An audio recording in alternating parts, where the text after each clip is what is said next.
and gentlemen, my name is AOA and welcome back to another Fortnite video here on BOZ Gaming. Today is another great day to be a subscriber of the channel because we are once again bringing a new series to the channel.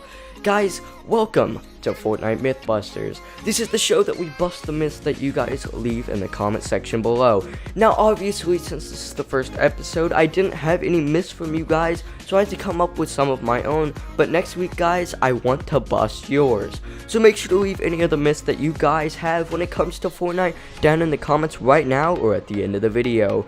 Oh yeah, before we get into today's video, make sure to leave a like, share, and subscribe if you aren't already because we upload Fortnite and Call of Duty here on this channel. That being said guys, let's get into today's myth. Now the first myth of today's show is, do ice traps affect shopping carts? Let's go find out. Okay guys, so I jumped into a match and have successfully found myself a shopping cart. Let's go figure out if ice traps affect it. Okay. So we've just driven over the shopping carts and it does look like it has some sort of an effect.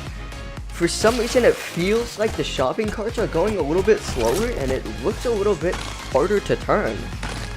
Yeah, shopping carts are affected by ice traps. The next myth of today's show is, do ice traps affect quad crashers?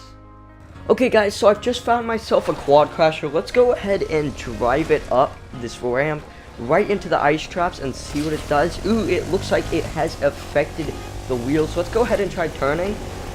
Okay, it does seem like it's making the quad crusher a little bit harder to control.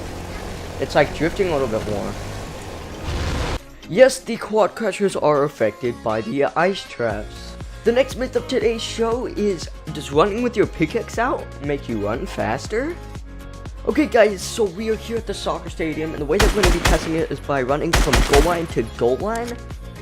So yeah, let's get our pickaxe out, and obviously run to the other goal. Let's start the timer. 3, 4, 5. Oh, 5 seconds? Let's go reset this up. Get back to the other side, you know, just for consistency. Okay, we're going to test this out with a star now. 1, 2, 3, 4, 5. Right about the same time, I believe. Let's go back out. Let's test it with the double barrel shotgun this time. Quickly gotta kick that one out. Okay guys, let's test it with the double barrel shotgun. 2, 3, 4, 5. Yeah, right about the same time once again. Let's go reset one more time and we will test it. Okay guys, now we're gonna be testing it with the SMG. That's about 3 seconds. 4, 5, and that was about the same time, guys.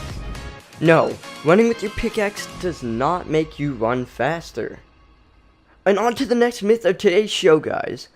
Can you get inside of a llama in shadow form? Okay guys, so we just got a crystal and conveniently there is a llama directly in front of us. So right here we're trying to get into it, but it does not look like it's letting us. Let's get a little bit closer, see if we can get through. It doesn't look like it's gonna let us, guys. No, you cannot get inside of a llama in shadow form, so I guess don't try.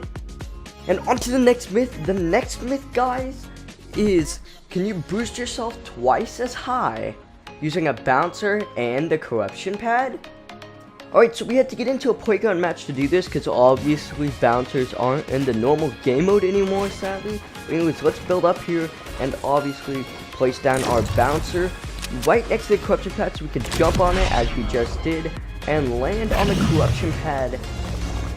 Okay, so we went pretty high up there. Let's compare it to just going on the corruption pad. So let's head right back over there onto the little stand thing. Jump off and... no, it doesn't look like we got any further. No, sadly bouncers do not affect the height that you go up with the corruption pads.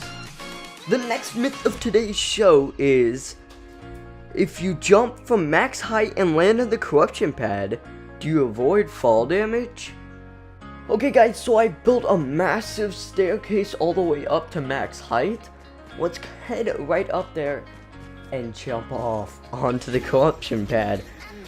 Okay, let's quickly edit this so we can reach it and make sure that we don't hit the ground instead. And let's jump. Ooh, are we gonna make it? Oh, we barely made it, and it does look like it cancels out fall damage.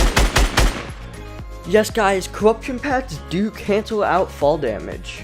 Now, guys, we are heading on to the last myth of today's show. Can you prevent the corruption pads from giving you the boost up in the air by covering them up? Alrighty, guys, so I jumped into another playground match, and I've pretty much covered up this corruption pad. All I have to do is kind of like re-edit the floors and pyramids back in just to ensure that it is 100% covered up, because obviously we're trying to prevent it from boosting us up in the air. So what I'm gonna do is I'm gonna head right over here and cut to when it's done editing. Alright, guys, so it just finished editing, as you guys can see. Now we're gonna run over here and just simply jump on it to see if it launches up in the air. Ooh, okay, so it does look like it launches up back in the air. Let's test it a couple more times just to make sure and be 100% sure. Oh man, it doesn't look like you can prevent it. Now this kind of sucks because now that there's no way to stop people from using this OP function. No, it does not look like there's any way to prevent people from using the corruption pads to boost themselves up. Well, guys, that is gonna wrap it up for today's video. This has been the first ever Mythbusters that has ever happened here on this channel. So make sure to leave a like, share the video, and subscribe if you aren't already for Call of Duty and Fortnite. Remember, one more thing, do not forget to leave your myths down in the comments below, because next week we'll be busting yours. That being said, guys, peace!